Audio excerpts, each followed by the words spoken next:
big organizations writing reports on the future of food. Now, everyone is saying roughly the same thing, but if you're a policymaker or a researcher, or if you're trying to use this research, it can be rather confusing on like, you know, why is one group giving us these sets of scenarios for the future? Why is the other one saying something slightly different? Or why is the future of my country looking like this in 2050 as opposed to that one, which is slightly different? So basically what we're trying to do is to make sense of all of this and to make sure that anyone who's using this research knows what it means. So, you know, if there are any results, then how do you use it? What essentially is the traffic light system of using some of this data? But overall, the idea is that everyone who is working on the future of food should try and talk to each other, because communication is a pretty big part of a lot of this stuff. And essentially the initiative came out of a lot of these organizations recognizing that they're all doing stuff that is very important, but some of it could really benefit from a bit more, not just synthesis, but working together. So we have a network of about almost 300 experts from various sides of food systems and foresight. And we all work on different things like methodology or policy making or capacity development. But the idea is basically that if someone has a problem, we try and make sense of what the data says. So yes, that is essentially what we do. The website is accessible for anyone. It also keeps changing. So if anyone wants to use it or has any questions, do let me know. We're also running a 6-month-long e-dialogue right now on the future of small-scale agriculture in global food systems. So everything we do has to have food systems at the heart of it. And I will tell you what that means in a bit, because I know it's a bit of a jargony term. But what sets us apart from a lot of other food groups is that we don't just look at production or consumption, but we look at everything in the middle. So I don't have any of my unhealthy snacks at hand right now, but the idea is that if you were eating biscuits or, you know, crisps, the idea is that we look at everything that brought that product to your table. So the production processes to the distribution and the storage and the petrol and the people involved and everything. And while it seems a very complex thing to do, what it essentially does is it gives you more opportunities for making a change. So yeah, that's about me. Basically, I'm very, very, very big picture. And that can make life easy, but also incredibly difficult. Okay, so this is what I mean in very simple terms on foresight and scenarios. I won't go into this a lot for today, but these resources are available and I'm happy to help. But essentially the idea is that at any one point in time, there's a few different options where the future might go. And a lot of that depends on what decisions you make, especially in terms of like food or environment. So of course, right now, a lot of options that were available to us 20 years ago are no longer available. So some scientists are predicting an 8-degree rise. And it depends very much on what we do now, on what ends up doing. So especially in this little cartoon, you know, one of those ducks is definitely in trouble. Pretty sure that's a duck. But the idea is that if you use foresight, then you can make decisions in a sensible way and choose a more desirable scenario. It might not be the most ideal scenario that you want, but it might make sure that you don't end up making the worst possible choices. And unfortunately, especially with COVID in the past couple of months, it basically shows that we haven't had a lot of foresight where we should have had. Okay, so the other reasons why we take the food systems approach is that it is a very good way to address every single SDG. So especially if you look at development work or anything to do with education or poverty, usually one way to think of it is that you're doing work that addresses 1 or 2 or at most 3 SDGs at one time.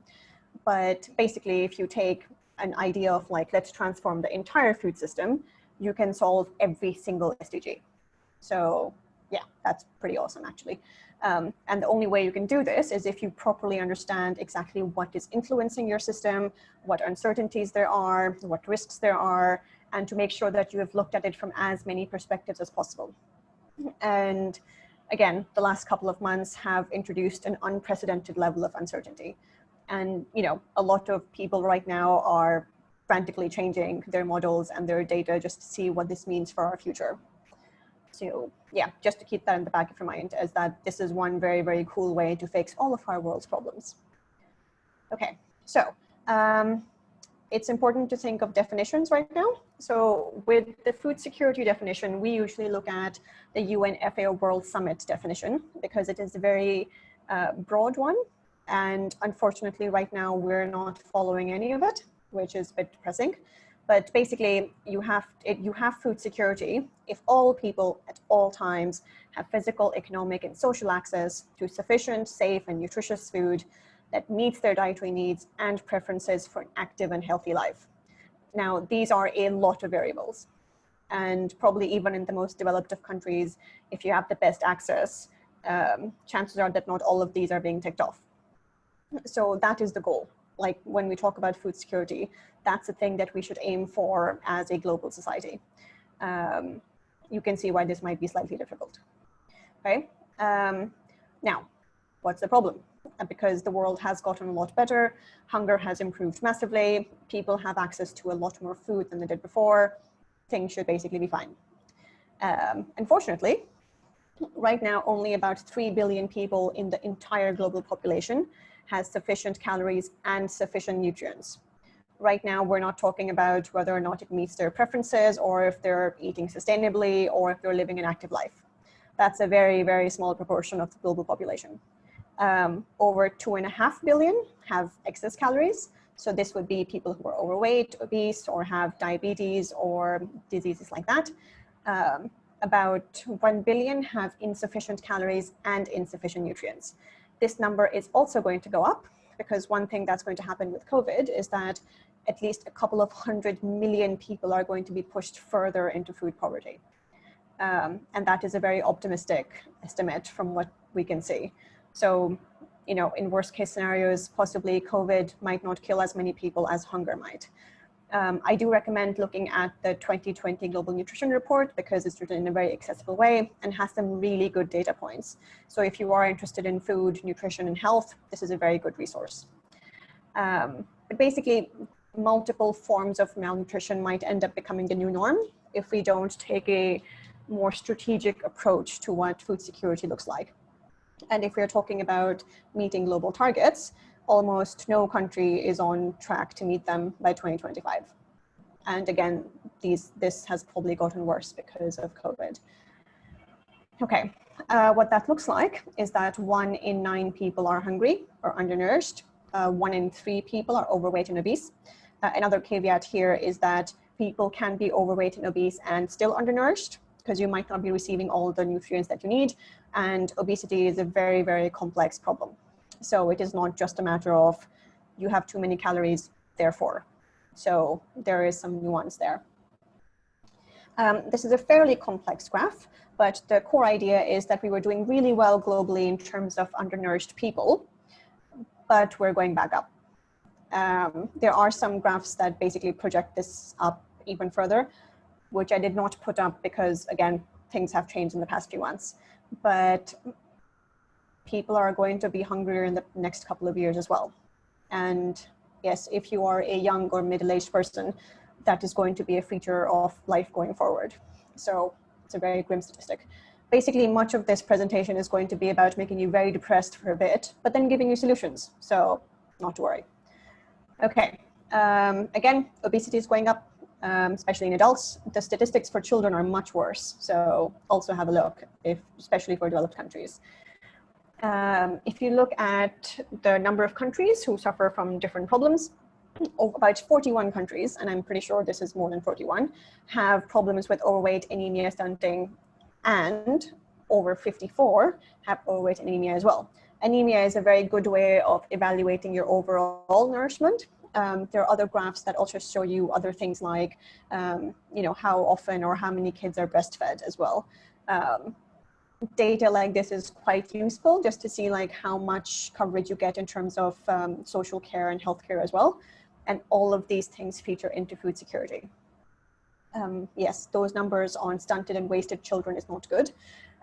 If any of you are keen on becoming economists in the future, this number is very important as well, because if you've had a childhood of undernourishment or any kind of childhood disease, that is something where the effects carry on into adulthood, and it might make you less economically productive and just reduce your quality of life in general. So food security isn't just a matter of making sure that people have enough food now. The reason that the food security definition talks about the future is because the implications for the future are quite severe. Okay. Okay. This is the Global Hunger Index, which is one very good way of seeing how the world is doing. Basically, it puts together some of the graphs that I've been showing you so far and just shows you what the situation for hunger is in the world. Most of the developed world is doing great. Unfortunately, the situation isn't great for Africa and South Asia. And again, these are the places that are probably going to get much worse because of COVID, any situation with conflict. And according to one graph that I'll show you in a bit, with continuing climate change, it is going to get much worse. I think you guys have already heard on climate change for now, so I won't go into a lot of detail. Also, all of these diagrams are freely available, and I can also send you these. So yes, if you are in any parts of these worlds, then keep a lookout, because the situation is quite serious and alarming for a lot of the world population. Okay, this is an approximation of the future, basically what might happen by 2030. The situation is quite dire for Africa and Asia. Part of this has to do with just how development is going, but a lot of this has to do with the impact of climate change. So climate change has a very, very, very close tie with food security and everything associated with food security. I will explain exactly why we're taking a food systems view, because we can't just look at food security in terms of amount of food produced and access to food, because the situation is a lot more complex. And if we don't take that complexity into account now, the future is going to be quite grim. Okay. This again is a very important slide because conflict and fragility is something that is also projected to get bad. And these are problems that aren't just limited to the country of the conflict, because usually problems do, spill over borders in lots of ways. And especially when it comes to environmental change in food, borders tend to be a lot less important because so much of our food depends on global transport and stuff that's happening in the rest of the world. And 43 fragile countries is a lot of fragile countries. And chances are that a lot of our global resources come from these places. So just to keep that in mind. Okay. Now, all of this is kind of made worse by the fact that there's a huge mismatch between what is a healthy diet and what is being produced. So while there are variations between regions on what makes a healthy diet, essentially our world is producing entirely too much starch. So that would be wheat and corn and things like that, when we should actually be eating much, much, much more fruits and vegetables. The reason this graph is important is that almost every country has the mandate of trying to make sure that its population eats well. Now, what is going to happen if you have an increased demand for high value and high nutrition food, but it is not available?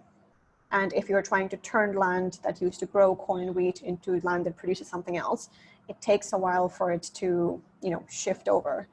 So yes, this is very important because policy calls and national calls to shift populations over into healthy food aren't going to make much difference if that food isn't available.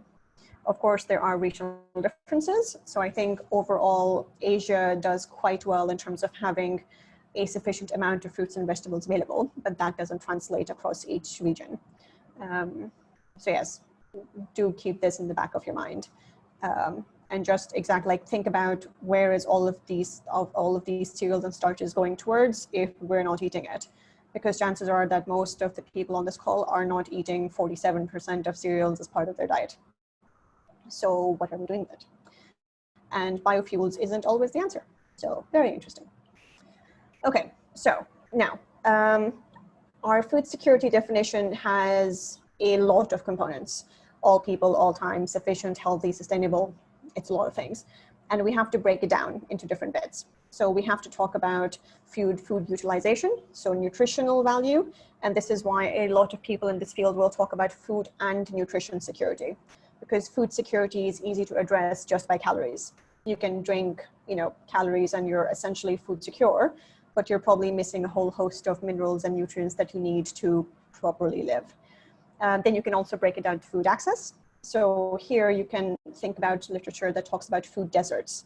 So essentially people in, for example, the US live in cities that are essentially well provided for, but it might be very difficult for them to have access to anything that is fresh.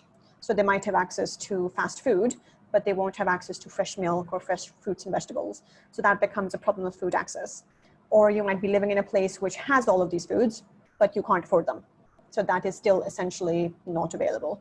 And then finally, you look at food availability. So that brings us back to the graph we looked at before, where you might want all of that food, but it is not being produced.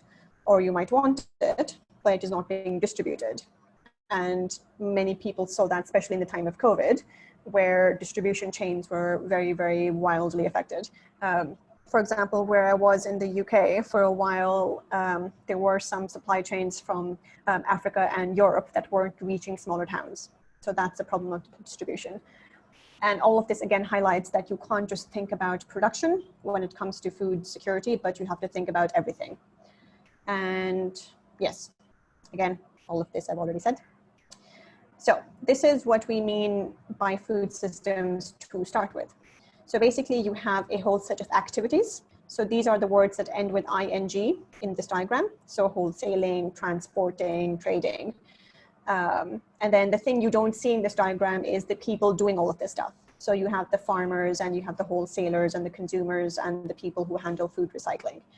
And it is very important to think about activities and actors, because when we talk about what influences a food system, usually we're talking about what is influencing the people who work in it. So if a supply chain isn't working, chances are that something has happened to the people who drive, or there's regulations that don't allow them to cross borders.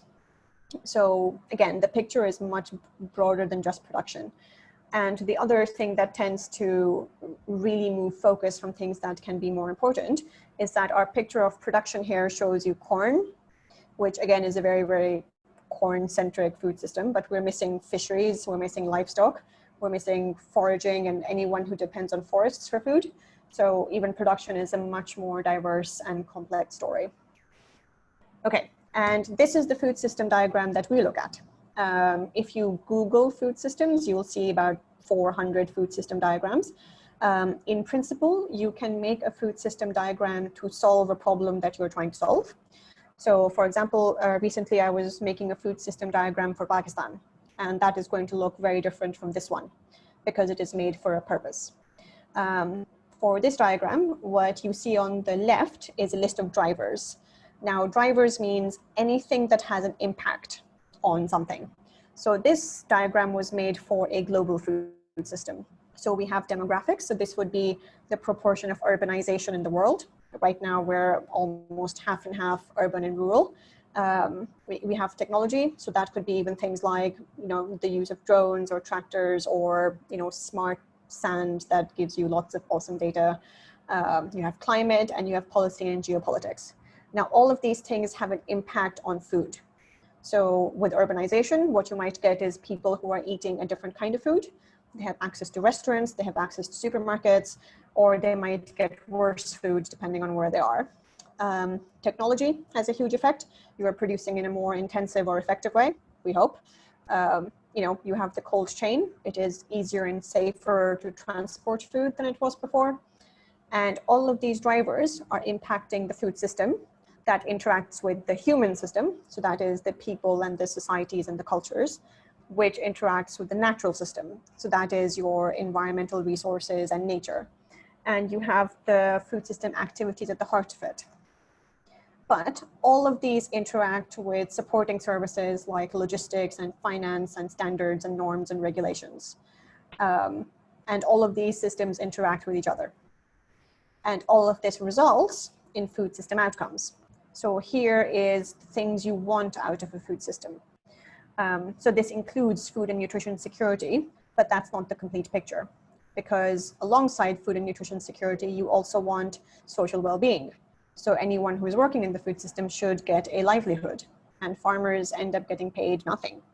So they might be losing a lot of money to middle management. You also want environmental sustainability. So this is why we talk about food security in the context of food systems, because you can't divorce food security from social welfare and sustainability. And all of this is taking place in this very complex picture that you see here. And whatever outcome you get has a feedback loop that then affects the drivers. So I will give you a bit of a picture of that today, but the real take-home message from today is that anything related with food is a big interconnected challenge. It is not insurmountable, but we can't look at it in absence of welfare and sustainability. Okay, right. So yeah, essentially what we mean by a system is there's lots of different bits that have relationships with each other, that have a function, which results in a system.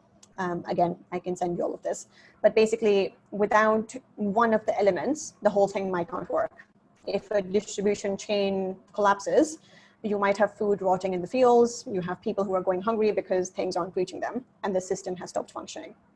Okay, so what are the impacts of food system activities on elements of the global environment?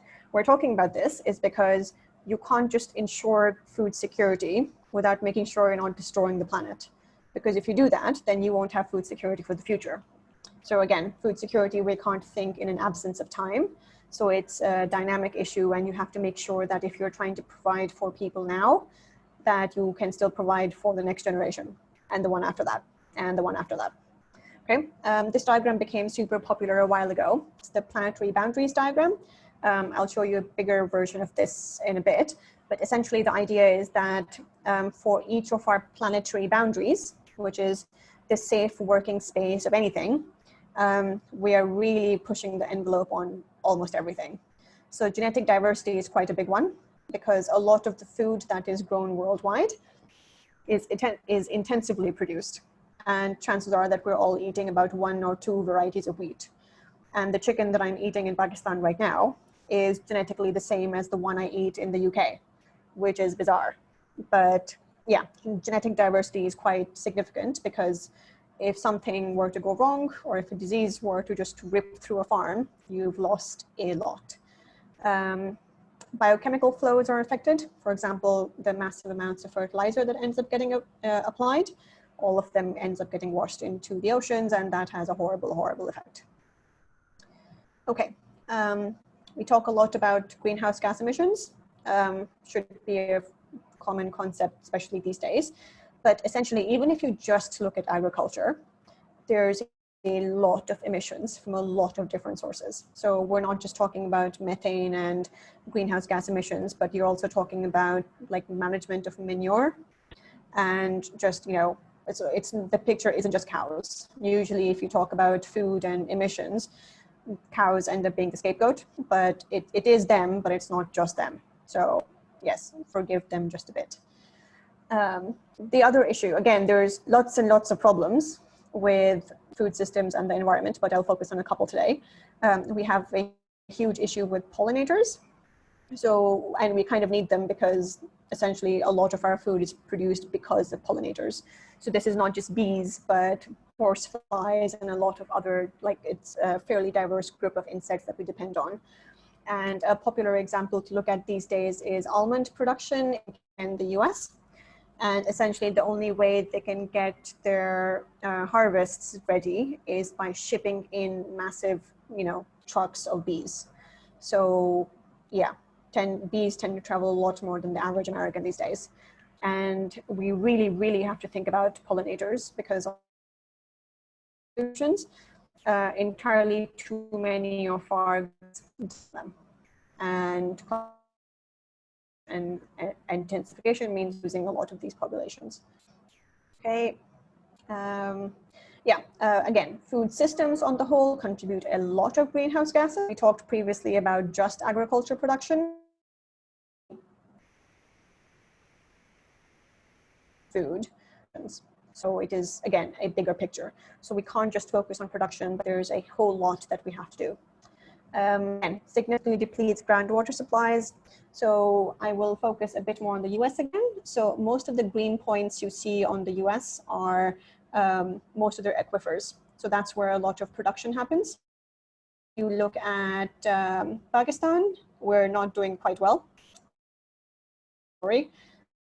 even have 5 years, much less looking forward to 20 or 30 years.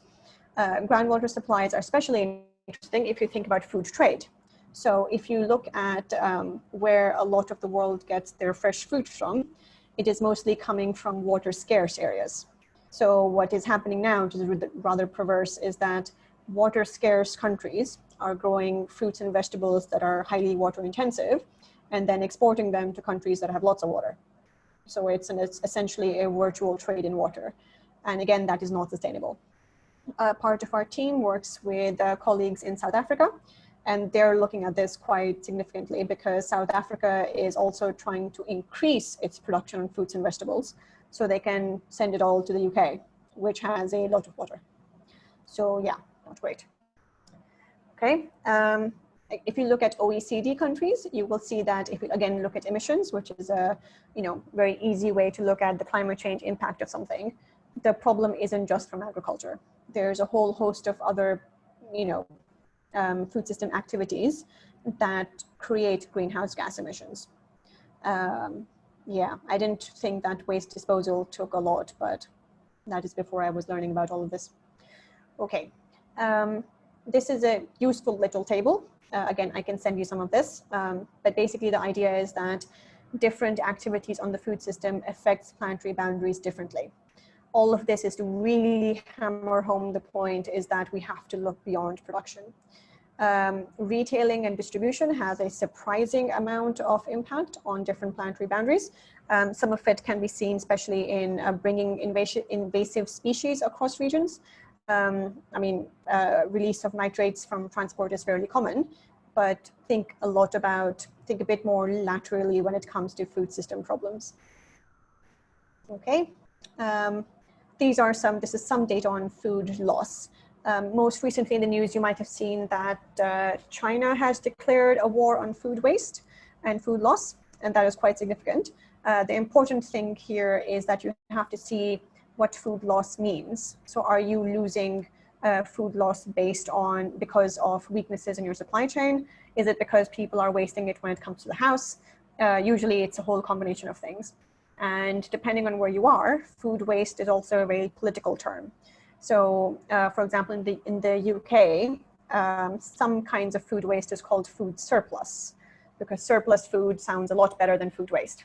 But essentially it is things like, if a factory has mislabeled a number of cans, and that is if the labeling is slightly offset, then that food cannot be sold.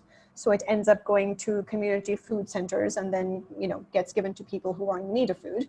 And that gets labeled as food surplus and as a way of that company to help people. So again, it's a matter of image, but it is trying to solve a problem that shouldn't be there in the first place. So yes, look at the regions that you're in and then try and think of why it is that the percentage of food loss is the way it is. So for example, in my country, it's a combination of poor distribution chains. So not all people have access to cold chain technology, and higher value things like fruits and vegetables are very sensitive to temperature changes, or they might get fungus very quickly. So yes, think about where you are and think about where it is that food might be getting wasted. So we do get lots of attention of people are wasting food in the house, which is true, but then also where else might it be happening? Okay, this is a chart that looks at commodity groups. So this is a good way of seeing exactly what gets wasted and why. Roots and tubers are quite up there, and it's usually because of cassava, because it ends up in lots of things.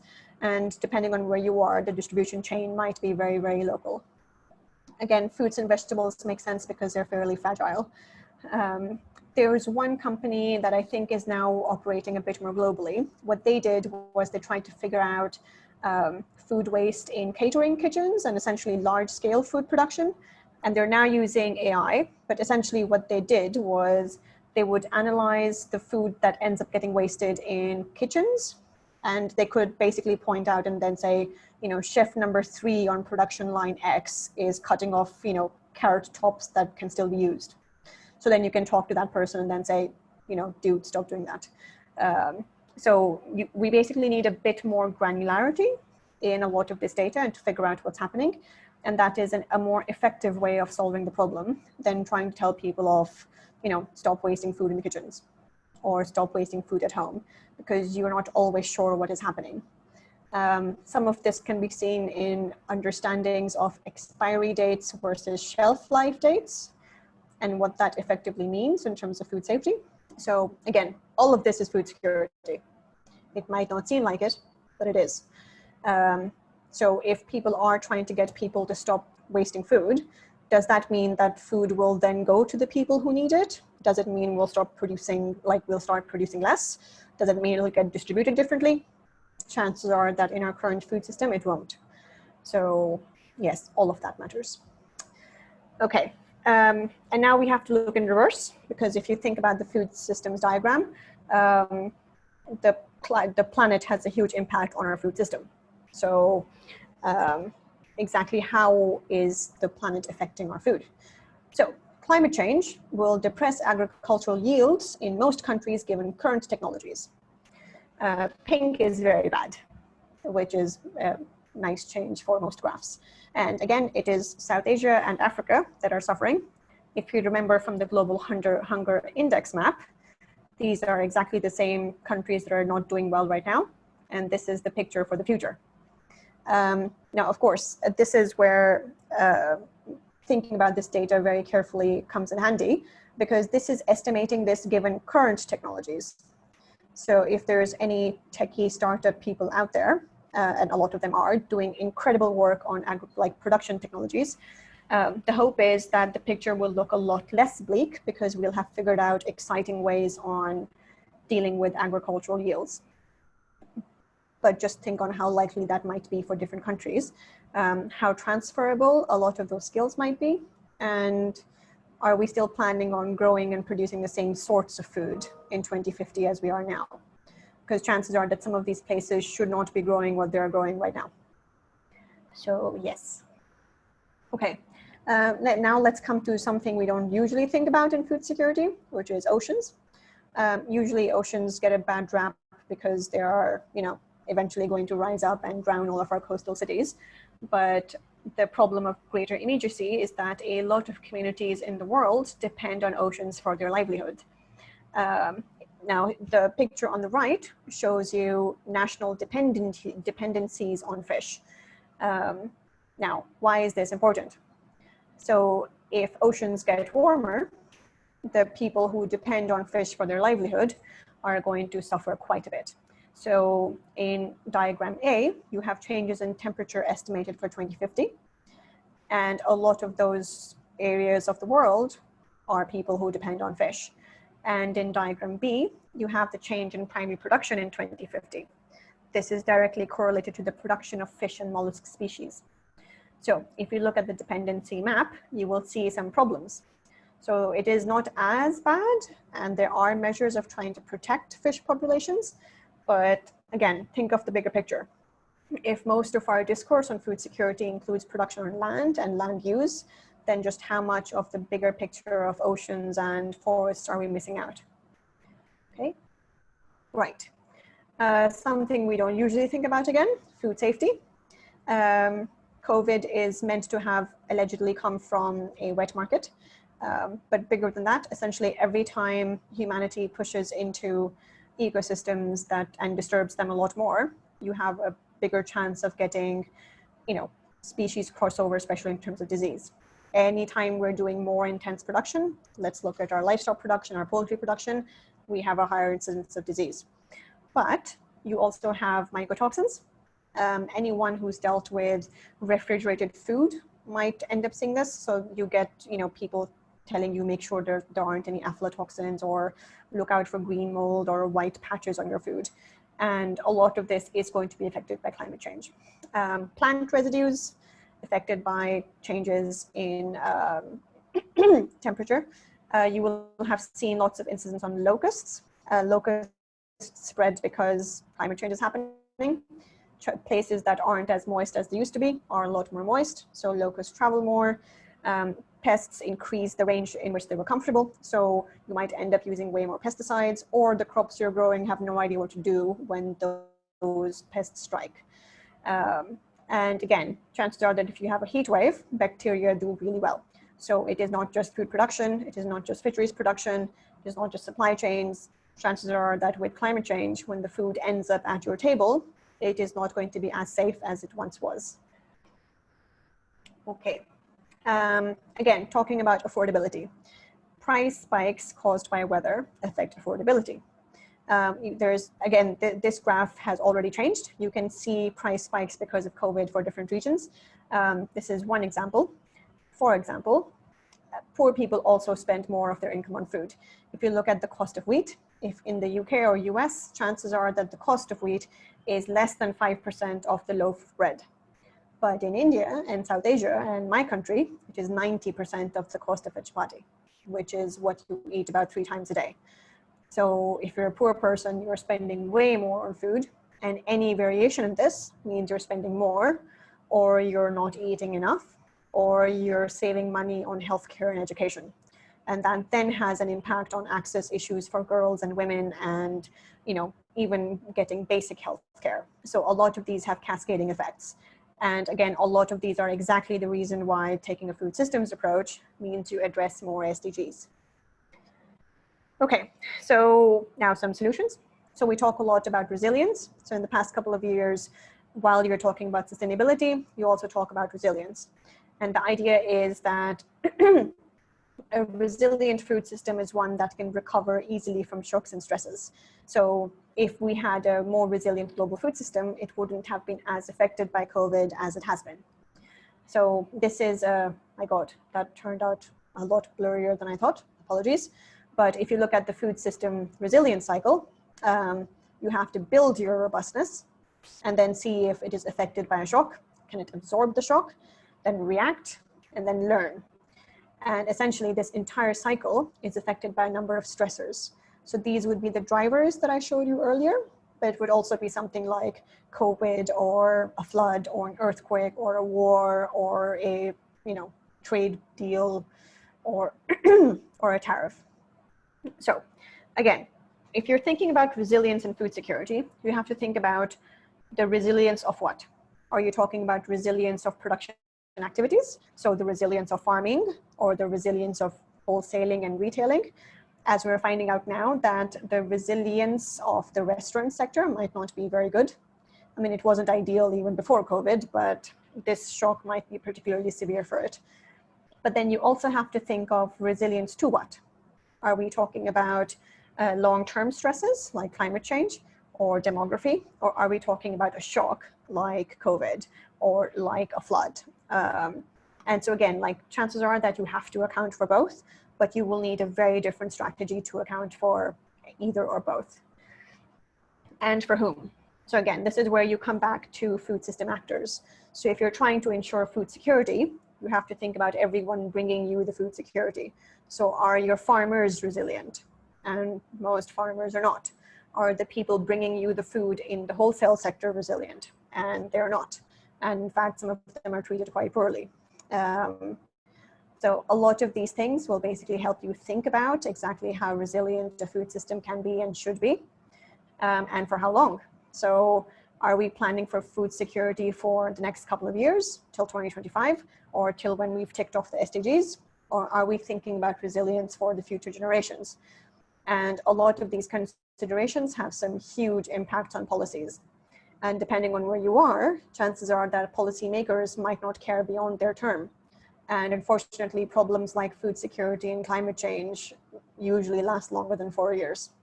So it's fairly critical. Okay. Yeah, again, a lot of this I've already said. Basically, a lot of these words mean resilience in different ways. So what are you trying to do? Are you trying to resist a disruption? So if we've fixed all of our supply chains after COVID, the idea is that if we get something else like COVID, it won't react as badly as it did. Is it able to recover? Because we keep talking about the new normal, because it seems a fairly accepted fact that we won't go back to pre-COVID lifestyle in any way. Are you trying to reorient? So, turn your food system onto a new trajectory, or are you trying to reorganize? I mean, all of these basically involve reorganization in some way. But these are the different kinds of words you think about if you're trying to deal with food security.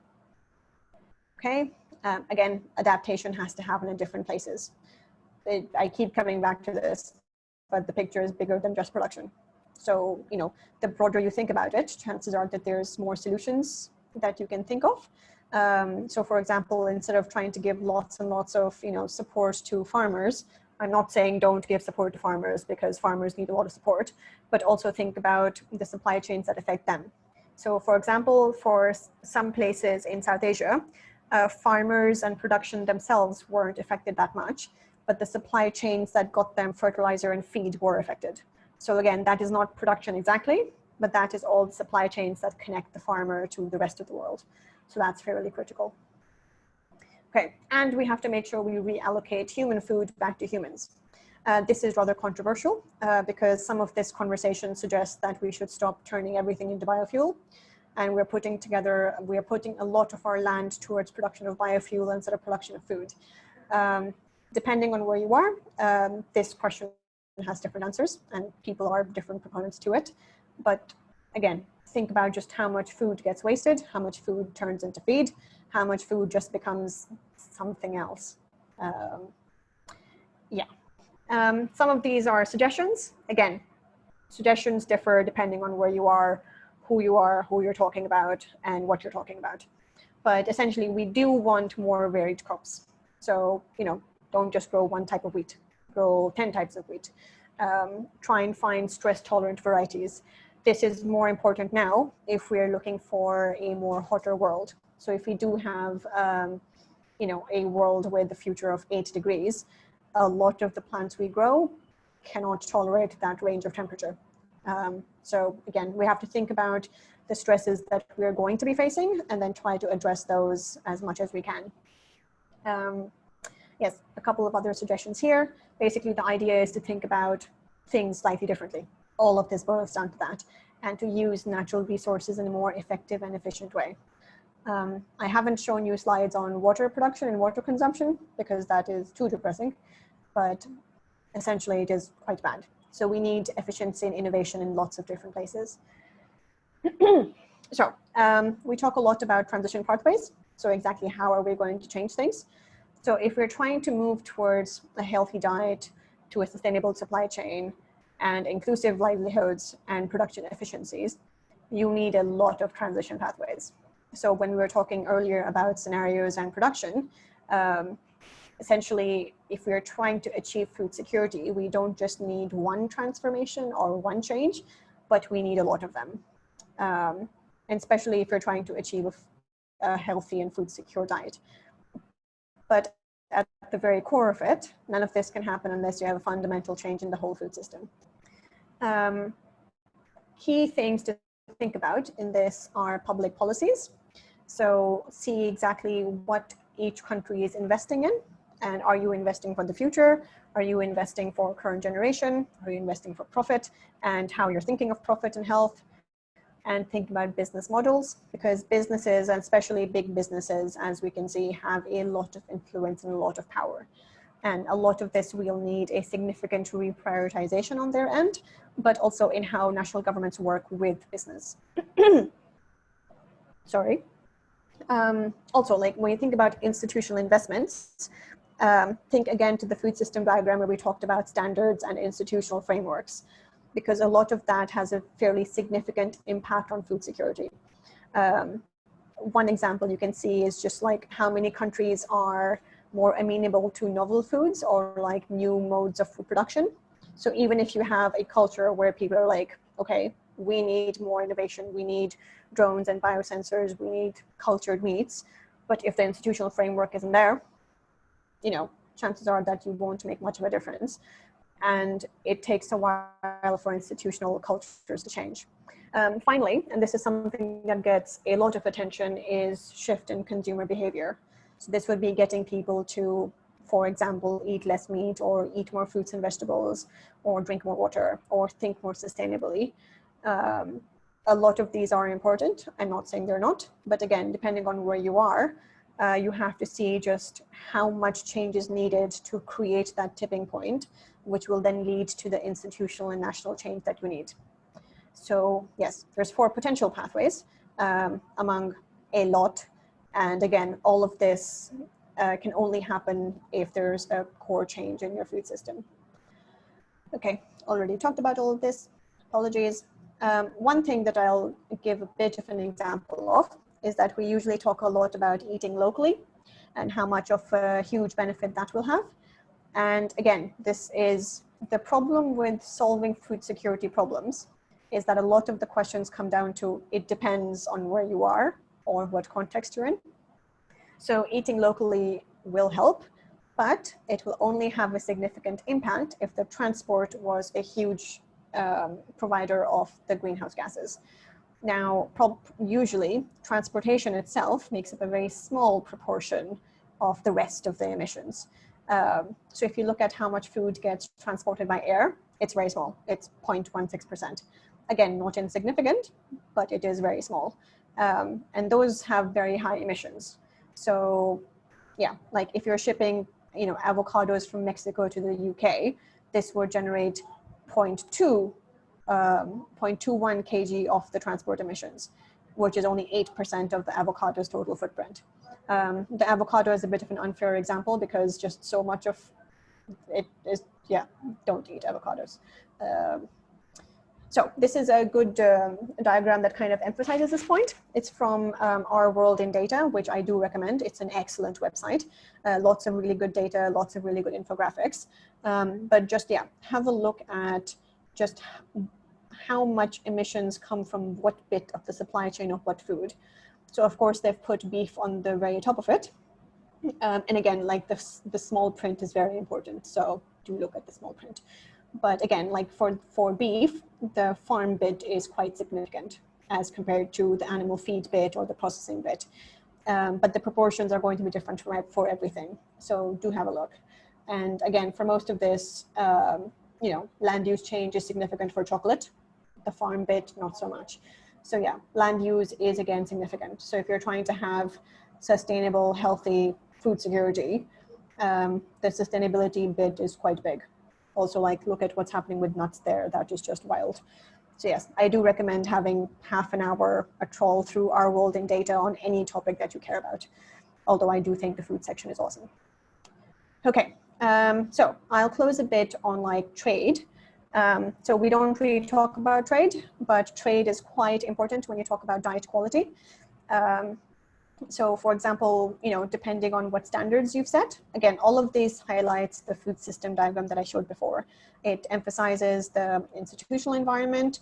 It shows like, variety and like relationship with the global market, and it all boils down to what you're eating.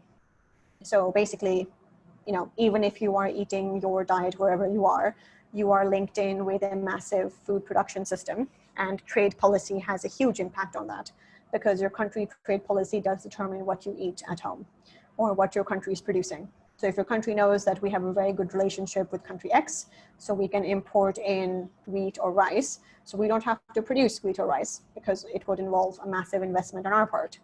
But what happens in 30 years if your source country can't produce that? So yeah, think about trade. This is a very exciting diagram because it shows you how global imports have changed. So in summary, most of these things have changed in quantity. It's not that we're importing less of anything really. So again, we're importing a great deal of cereals, and we keep importing it. And again, like when you look at graphs like this, think about what food is being used for. So is all of this cereal for like people consumption, or is it for animal consumption? Okay. I think I'll probably just close on this one and not show the trade-offs one. But essentially, again, don't have to read all of this. But the idea is basically that you can have different kinds of interventions. So if, for example, let's look at the sausages effect. So if you have higher meat prices, with the idea that if you put a high cost on meat, people will eat less meat. But what might happen is that people end up eating bad meat. Well, not bad meat, but depending on where you are, like sausages might not have meat. So it's very mysterious. And the outcome might be that, again, the quantity of meat remains the same, but you might have cardiovascular disease because you're eating really fatty stuff or things with high levels of phosphates. So the point of this very excellent diagram is that if you take a food systems point of view, you might reduce the bad outcomes of different interventions And taking a big picture view might let you choose an intervention that seems very small, but will then have a big cumulative effect down the line. And the trade bit is fairly important. So you might have a fairly innocuous trade policy, but that's going to end up having a difference on you eating healthy food in your country, while not really realizing what it was that led to the change. So again, it lets you think of things in a more creative way. And a lot of this then comes down to trade-offs. So if you're trying to make a transformation, then what are you compromising on and what are you trading off on? So for example, if you're trying to sustainably intensify your food production, then what are you losing out on? Usually it means you're losing out on the environment, or the farmer is losing out on their livelihood. So again, this diagram gives you a bit of an impact, like example of that. So let's look at organic production, because that's really hot. So with organic production, you will probably get reduced eutrophication and reduced greenhouse gas emissions, and you will have improved animal welfare. But then what ends up getting decreased? So yeah, basically trade-offs are important. And if you're trying to improve food security, but you end up destroying farmers' livelihoods, that's not great, really. So again, like, you know, people are arguing for moving livestock out of factory farms outdoors. So that's on line 2 over there. So more time outdoors, you know, free range chickens. So that will have improved livelihood, but you might have increased eutrophication. So exactly what bits are you trading off on? Yeah, I think I'll close there. But yeah, if you need any of these resources, let me know. I can send these slides to Nicole and she can share them with you. But again, all of this is open source. The closing thoughts here are that for food security, think broadly beyond production on land, and think about everything that happens between food growing and food ending up at your plate. There's thousands and thousands of people that are involved, and unfortunately, a lot of them don't have a very good livelihood. And if you look at the global food system, that's millions of people bringing you your food. So yes, that's it for me. Thank you so much for that, Dr. Hasnain. That was absolutely fascinating. And I want to thank you specifically for giving us such a great overview of the complexity of these ideas and the complexity of the systems. But I'm sure there are many, many fascinating questions, but I'm going to use my chair's privilege to kick off the discussion. So when speaking about transition pathways, are there any areas to prioritize, or do you see them as equally important? Again, depends on where you are. So for example, for lots of countries, what should be prioritized are usually what crops get subsidized or where agricultural subsidies end up being put. So for example, in parts of the world, corn gets subsidized quite a bit because it's tied into these massive supply chains, or soy might get subsidized. So that would be a priority area, because just addressing that one thing might make a huge difference down the line. So again, unfortunately, it depends. And for some countries, you might want to focus on something that then ties in with social policies and health policies, because there's huge issues with education or access to healthcare. So yeah, sorry, there are no easy answers, I'm afraid. They're never simple, but that's the beauty in it. And just because we're so desperate for a bit of optimism when it comes to these discussions, you mentioned technologies and emerging technologies. Can you give us an overview of the most exciting emerging technologies at this moment? Oh, okay. That's difficult. Unfortunately, like, the most exciting technologies tend to be the least flashy. So like, you know, drone production gets, you know, lots of attention because drones being used for something good. Again, this is my opinion. I can send you a link to these gentlemen who made this amazing paper where they categorized like food technologies. Now, usually we have kind of, it's not a blind spot, but we think of food technologies in a very, I don't know, but irrigation is a technology. And, you know, tractors are technologies. So usually like the most game-changing ones are like literally the most basic ones. So, you know, a farmer needs better access of water to his farm. I think what is going to have a huge impact is making sure that farmers and food producers have better access to like climate and weather data, and, you know, just what's happening with their soil. Especially in parts of Africa and Asia, soils are getting depleted very quickly.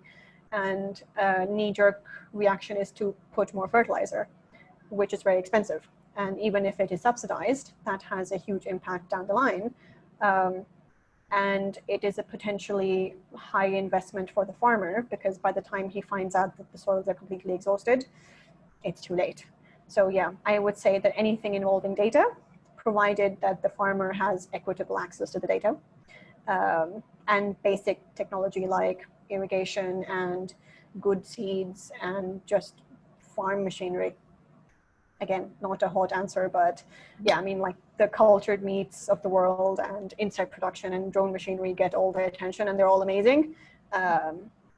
But yeah, I think like probably focusing a bit more on the basics for, yeah, everyone is more important. Also cold chain technology. Yeah, I'm making my own mistake of focusing only on production here, so apologies. But yeah, cold chain is going to have a huge impact. You know, especially for high value stuff. So if a producer is growing a high value product, that is increased livelihood for him, and there is increased health for the person at the consumption end. And especially for things like meat and fruits and veg and milk, you need cold chain and yeah, everything associated with that. Thank you. Thank you. That is fascinating. And I'll go to participants. Karine has a question. Hello, thank you so much for your presentation. It was so interesting. I've never seen so many graphs in my life. I really love infographics, so it was like very extremely enjoyable for me. One of the graphs I was interested in was about diet. It was the one where you listed, it was like beef, then lamb, then like beef dairy herd, and it continued down like that. I don't know if you Oh yeah, let me share that think again. of the slide. So was that one of the later ones we were talking about? Yeah, it was the later one. I'd say 3/4 of the way through. Okay, let's see. Please work again. Sorry, I'm using a Mac, and basically my hands feel broken if I use a Mac. Okay. Yes, so on this one, and I had two questions. So one is about diet. So at what point is the cutoff point? Like, oh, if I eat all the foods after this, then I'm being really eco-friendly. For example, I was thinking about veganism, you know, it's like as one plant-based diet, but rice is already at 4. So I was like, you know, 4 is not far from 4.5 for eggs, which is not far from 5 for fish. At what point do we say like, okay, now I'm being good for the environment? I think the fact that you're thinking like that means you're already being good for the environment. Again, like this is a very difficult decision to make. Again, I think a lot of this comes down to what supply chains you are plugged into. So you will probably have a very good idea on where your food is coming from. So, rice grown in flooded parts of the world is going to be very different from rice grown by irrigation, which my country does for some reason. And it all comes down to the choices that you're making based on the regions that you're in. So for example, like in my part of the world, telling people to eat less meat isn't always a good idea, because like meat is a very effective way to get lots of nutrients together, and it is a very necessary source of livelihood. But if it comes down to like our livelihood choices and like, you know, how eco-friendly am I going to be, it comes down to you. So you're reading all the labels, you know where your rice is coming from, you know what type of rice you're eating. Again, different types of rice, different types of eco-friendliness, and just how much of a vegan you're being. Because some of my friends are hardcore vegans. So that is a lifestyle vegan where they don't use anything in their life that came from animals. And in some parts of the world, that is now impossible. So you can't do it. So I think like, you know, the decisions you're making, just the fact that you're asking these questions is a very good, you know, way to live.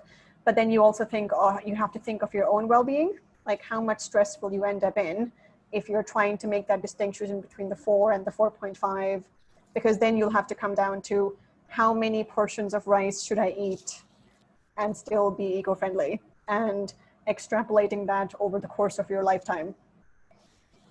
Do you want to do that? So again, like I don't mean to make fun, but it's basically that a lot of these decisions come down to the type of life that you live. You know, I would not suggest that we should eat like a beef burger every day, but, you know, chances are that you might have, you know, one piece of steak from an excellently raised, you know, cow that spent its life living really well. And yeah, it comes down to you. Because again, you know, you can be a vegan and eat lots of avocados. That was just my next question. So it kind of ties into diet. You were like, oh, avocados are all bad. And I was like, oh my God, because I've heard this, you know, thrown about, but as a vegetarian, you know, if I go to anywhere, they always put avocado in the salad. It's like the go-to. So it's like an inescapable source of, I don't know, fats and whatnot. Please, can you give a short summary of why avocados are so horrific? Okay, disclaimer, I'm not against avocados. I think they're amazing. Again, it comes down to where they're coming from. So avocados, like almonds, are very complex. I think recently, I'm not fully on board on all of this news yet, but I think at some point, some avocados were tied in with the drug trade in some way. So essentially, it meant that if you were in certain parts of the world, if you bought the avocado, it meant you were supporting drugs somewhere else. So be very careful on that. But essentially, like, you know, some of my friends live in parts of the world where avocados just grow everywhere and it's a totally normal thing to have and it's not weird. So again, look at where it's coming from. So avocados are fine. They're an amazing, wonderful vegetable, fruit. They're a non-meat thing that is wonderful. So again, it depends entirely on where it is, how it is being produced. So yeah. I mean, like it's the whole thing of soy milk versus oat milk versus rice milk versus flaxseed milk, I think was the pea milk, like green peas, they've now milked them as well. So just like think about exactly, you know, what is the footprint of the thing you're eating, and then what footprint you care about. Because you might be getting food from South Africa and it ticks off the boxes of you being a vegetarian, supporting a small farmer in South Africa, but you are then importing water from South Africa and they need that water. So again, sorry, no easy answers. I apologize. But you know the local food environment that you're plugged into a lot better. So, you know, it comes down to your level of awareness and information and the point where you want to stop. Because you have to think about the decisions you will make for the rest of your life. So, yeah. Thank you so much for that. And on that note, we'll go to Kara. Can you unmute yourself? Yeah, sorry. Well done. Just on that, I was just wondering what's the best way to track production of a particular food, because you might want to make sure you don't support exploitation, whether that's of the land or of animals, but how do we know that? How can we best know that as a consumer? Okay, so a couple of ways. Usually certifications are a pretty good way. So things like the Fair Trade Label, the Rainforest Alliance, all certifications have some limitations, which is the nature of certifications. So again, like it comes down to what things you care about as a consumer. So like, do you care more about like animal welfare, or do you care more about farmer, like of course in an ideal world, there would be one label that will say, this is perfect for nature, people and everything, but we don't live in that world. And like in my country, we don't really have labels on most of the food. So you go and buy vegetables and they're like, you know, like one guy is selling them in a massive pile of other vegetables. So labels aren't a thing. So yeah, but so first, labels and certifications. So depending on where you are, you might have different kinds of labels and they might mean different things. The other thing is that there's a lot of organizations now. I think there was one called Crow Forest, for example, but there's a whole host of them. And like many of them have different regional focuses. So you can look up things like, you know, if I'm here and I'm eating chocolate over here, what does that mean for cocoa farmers? Or, you know, what is the situation of courgette growing in Southeast Asia? Again, not an easy thing to do, but it depends on where you are and what you care about. If I had the answers, I would be trying to solve it. But yeah, like tracking production, it is getting easier. There's like the companies that are working a lot on blockchain, so blockchain and transparency, they're doing a lot of like tracing back food through where it came from. It is easier in like Europe, North America, Japan, and Australia, because more companies now have that transparency, not regulation, but call to be more transparent in their acquisition activities. So some of it you can see there. The other thing you can see is seeing where your country sources its foods from.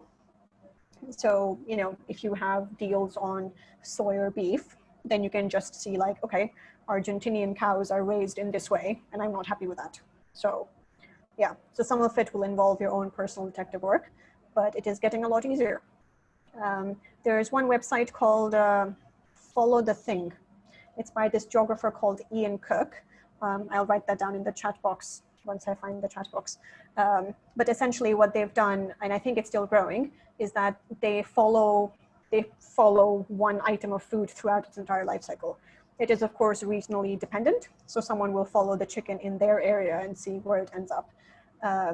And that's a good resource to see what those guys did, because they're called commodity geographers, and they follow commodities. But yes, just essentially make life easier for yourself, because, you know, just the fact that you're asking these questions is amazing, and you're probably making more intelligent decisions already. So that's a good thing. You know, own that completely. Thank you. Anne, go ahead. Yeah, so thank you for the inspiring talk. So as a Japanese, I'm really, really concerned about the low self-sufficiency on our foods. So like Japan basically rely a food system on imported products, especially from America maybe. And, you know, like, and the rates seriously like never improved so far. Like I started to like care about this since when I was in like school, but still like it has never ever improved. So, and you know, like for example, like if you go to supermarket, you see that Japanese products are more expensive than American product.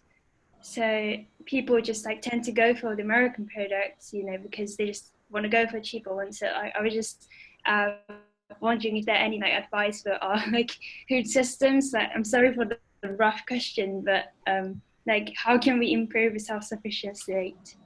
Oh, I mean, like that's okay. So the word itself, like self-sufficiency, is a very fascinating word. The other thing that comes up is food sovereignty. So the idea is that you don't depend on other people for food.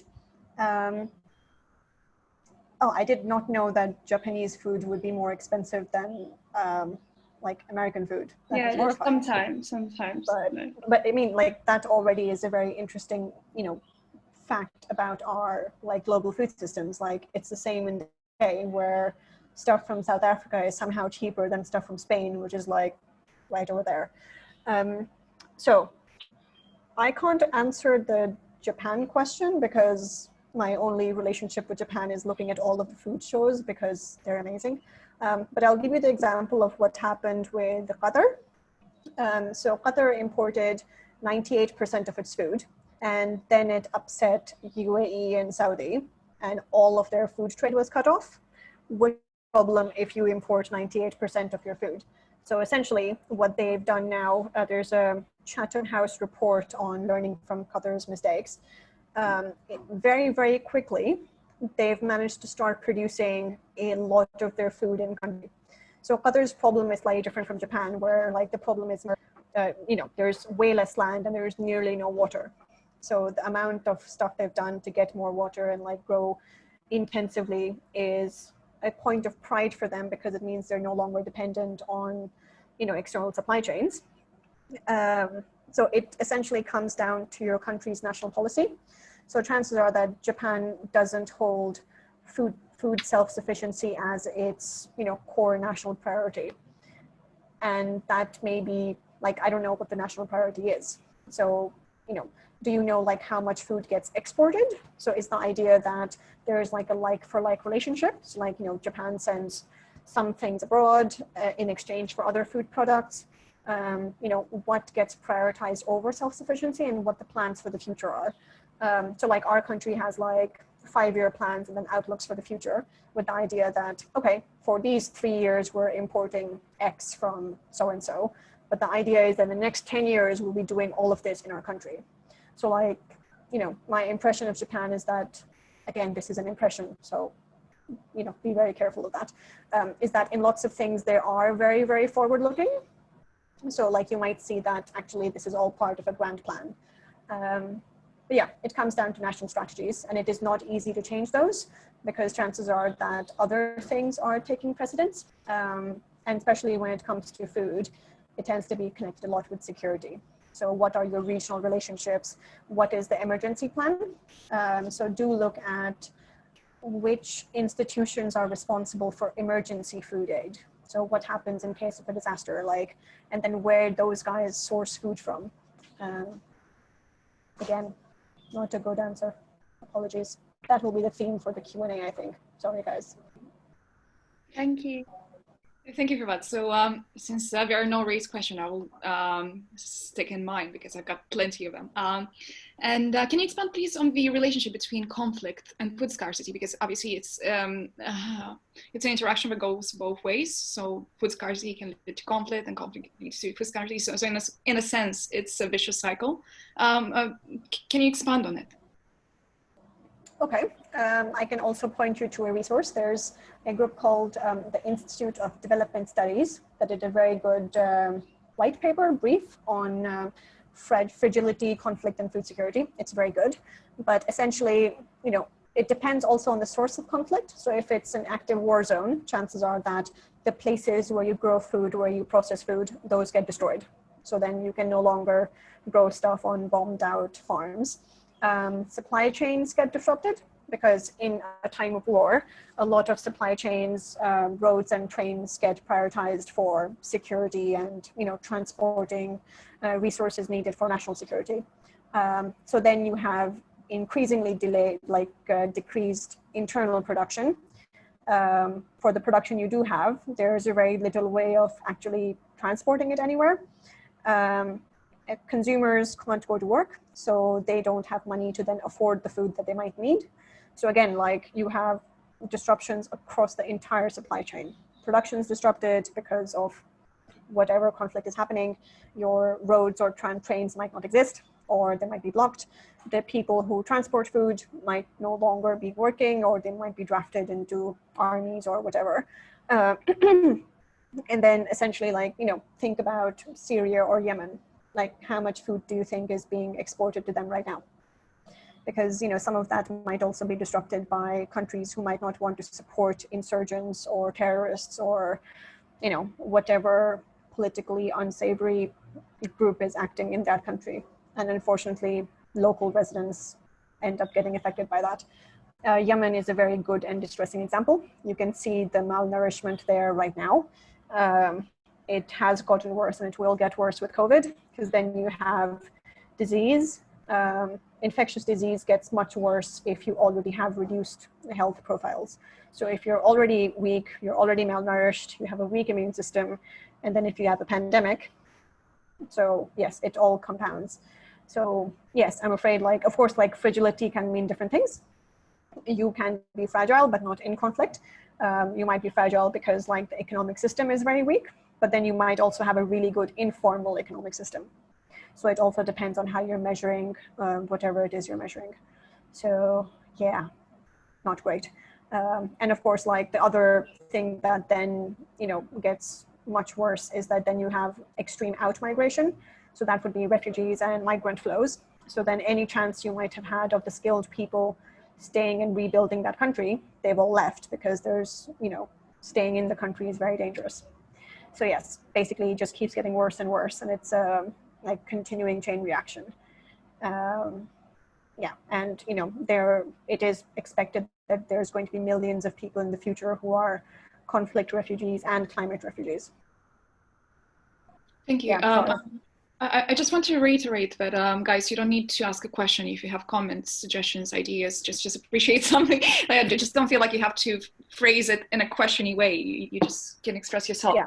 But also, I'm very happy that you touched on the climate refugee, because I know that many of our participants are actually very interested in this domain. So some of them have done research on it. And there seems to be, there is pretty much an inexistent policy ecosystem to support this kind of migration. So do you see things changing in the future? I'm hoping that just because, I mean, it's a horrible thing to say, but it is going to get worse, and you'd hope that if it gets visibly worse, that it will force people to take attention, which seems to be generally how things work. Like, a lot of the systems that are now getting improved by COVID should have happened ages ago, but now that it's visible, it's getting attention. So unfortunately, especially like you saw the graph with agricultural yields in Africa, some of the climate refugees are already from areas where people can no longer produce food or address their livelihoods, and they're having to move. And that is something that is going to continuously get worse. Like, even if there is like a magic bullet technology, like the likelihood of it taking effect in a couple of months in places of massive soil degradation, highly unlikely. So, and do not quote me on this, but if developed countries get a massive influx of, continue to get a massive influx of refugees they can no longer turn back or divert their attention from, hopefully there will be, more attention and more effective action that goes beyond band-aid solutions of just emergency aid, because emergency aid doesn't really do a lot short-term or long-term. Yeah, thank you. And in terms of policy proposals, because I'm not sure if you know, but within this conference, we also have a policymaking exercise. So I'm wondering, what kind of policies would you like to see implemented, not just on the food refugees, but in general in terms of food security? And of course, this is going to vary around the world. But I think like probably, so another good resource is the IFPRI food, like COVID portal. Basically, IFPRI made this, it's the Food Policy Research Institute. They made this portal where they're tracking the food related policies implemented because of COVID in different countries. And that is very interesting because they have a whole host of things that you didn't think would be linked to food, but actually are linked to food. So essentially, like, what I would like to see, in an ideal world where I am the king of the world, is like these sets of policies that work well with each other. So things like, like policies in urban areas that help people start community gardens or do food sharing properly, which work well with policies that help you get healthcare access wherever you are. Because, things like as people move out of rural areas and, massively go into urban areas, rural areas have less access to healthcare and education. So then a policy that not only provides the health and education for people in rural areas, they don't have to move. So like they're not driven by need. So like essentially you can stay there, still have a food secure outcome by your basic food policy, but then also get covered in terms of health and economy and society. So yes, policies that, acknowledge that other policies exist and that they should work together, which is surprisingly rare. So like Pakistan now has a food strategy. The UK has a food strategy that is highly critiqued right now for a number of different reasons, but it's a good idea because like the idea is that the, food guys should work with the water guys. And, like Yemen used to have a department, like a Ministry of Irrigation that is separate from the Ministry of Water, because they recognize that irrigation is a huge thing and can't just be lumped in together with water. So yeah, and then like, it's, and what like integrated policymaking would do is that in some countries, horticulture and vegetable production is the realm of the Ministry of Trade instead of the Ministry of Agriculture, which makes sense if you look at their trade policies. But if you're looking at agriculture and you're like, why isn't the agriculture guy talking about vegetables? It's because that's not his job. So, then if you're making policy and you kind of ignore that, then you've kind of missed a big deal. So yeah, that's a very nerdy wish from policymaking. I think there are a lot of nerds in this conference today. So, and actually, I'm happy that you touched on the water scarcity issue because the paradox that you mentioned earlier with food insecure countries exporting to to water secure countries. Are there any suggestions of how this problem can be solved? What was the landscape there? Oh, I have no idea. Again, it's complicated because the reason countries do this is because these are very high value crops. And, like countries want to push this because essentially the producers get a higher return and the country itself gets a higher return from that relationship. So it'll be very difficult to overturn because you'd have to replace it with something better. So if you're trying to tell, Pakistan of like, hey, don't, export all of your mangoes to the UK, and you're like, but then what do we do? Because, that's a huge part of our revenue. And so that comes down to, again, your national priorities, and then just how easy it is to then shift. So like, for example, our country grows sugarcane. In a part of the country, you should not grow sugarcane. So, it's led to like huge problems with like soil and water problems. But you're essentially trapped into a vicious cycle because now you can only grow that thing there. So if you were to say, stop growing this, and the guy's like, okay, so then what do I do? Because like, it's easy to say, let us support farmers. But what if usually farmers don't want to stay a farmer?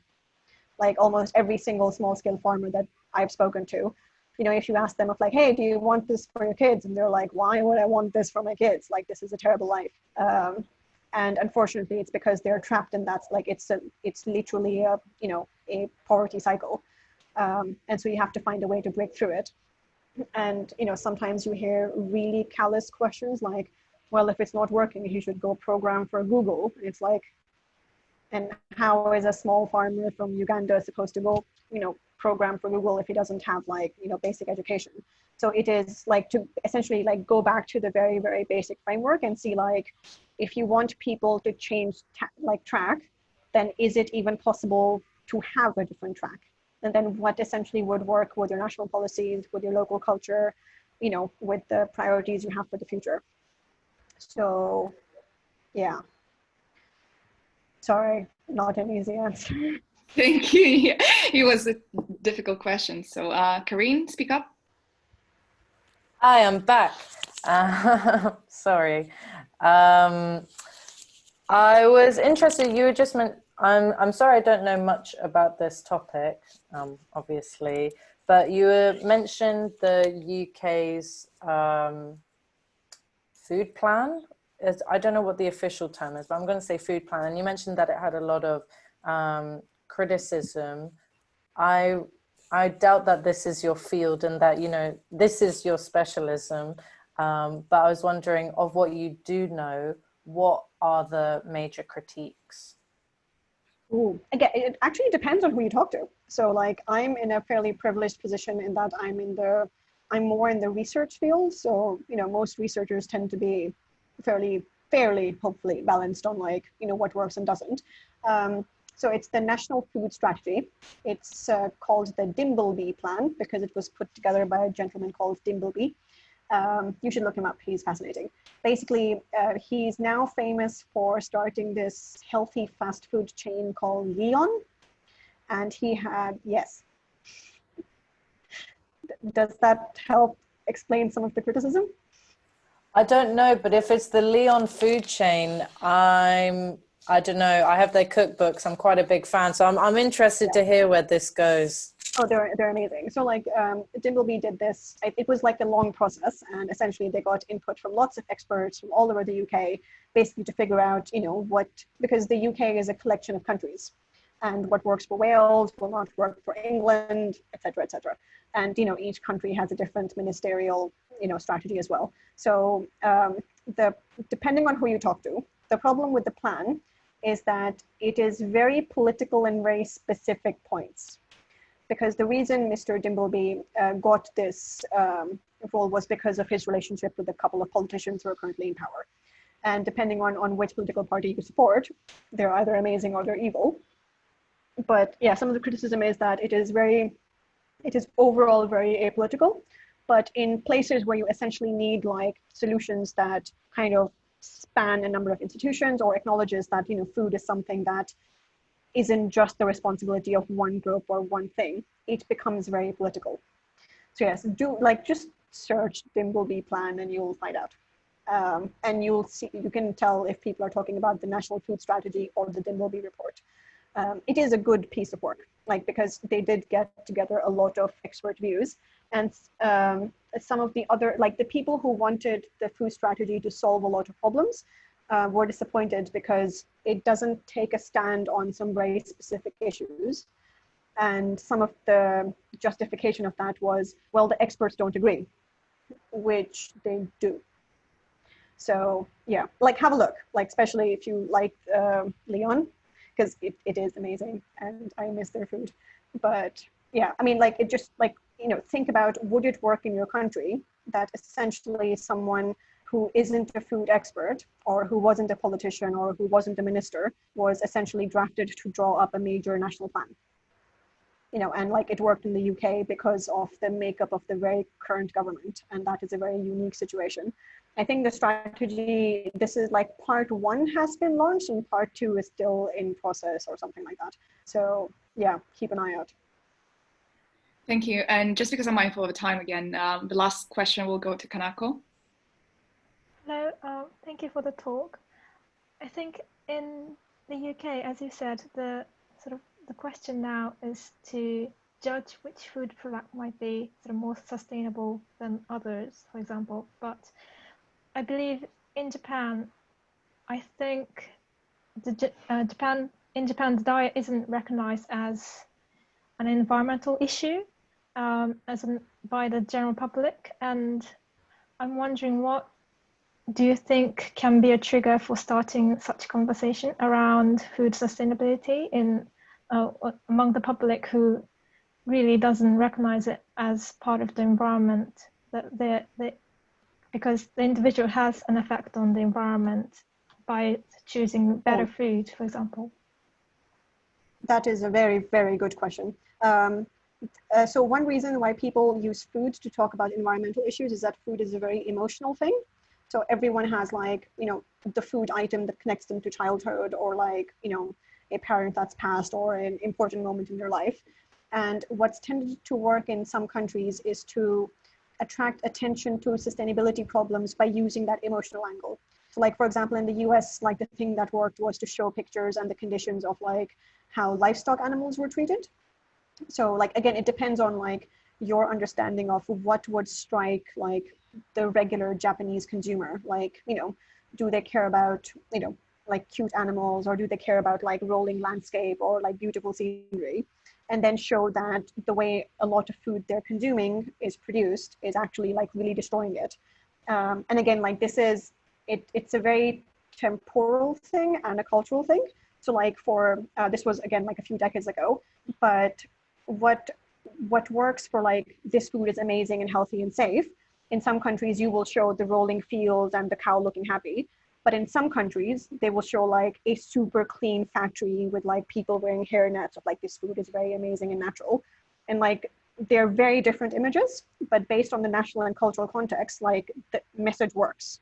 You know, and like canned food in some places is like, this is really safe, this is really healthy, but in other countries, like, why would I eat this when I have the other option? So it is to like really understand of like what works as an emotional hook in your culture, in your area. It might also be different in different parts of Japan, and to use that. So like maybe it is look at what happens with like, you know, fish grown in farms, you know, and like they get like cancers and like horrible spots on their skin, or like look at what happens to like pristine beaches, and, you know, we have amazing beaches. So like think about the future, or, you know, it might be tying into, and this way we're destroying the lives of our great grandchildren. What will they think of us? Or like, you know, think about like our culture's honor or something. So it is making that emotional hook, and that tends to work because it's food and everybody loves food. And I'm hoping it will work. Good luck. It's your job now. Thank you. Thank you so much. That was absolutely beyond fascinating. And I'm going to ask the participants to unmute themselves for a round of applause. Thank you guys. This was awesome. But yes, feel free to email me. I might reply late because life these days is difficult. But yeah, super happy to help out in any way. Thank you so much. Now we're going to go for a break, and please come back at maybe 42, 43, and we have some exciting plans for you, including breakout rooms. So be back. Take care. Great. Thanks so much. Thanks.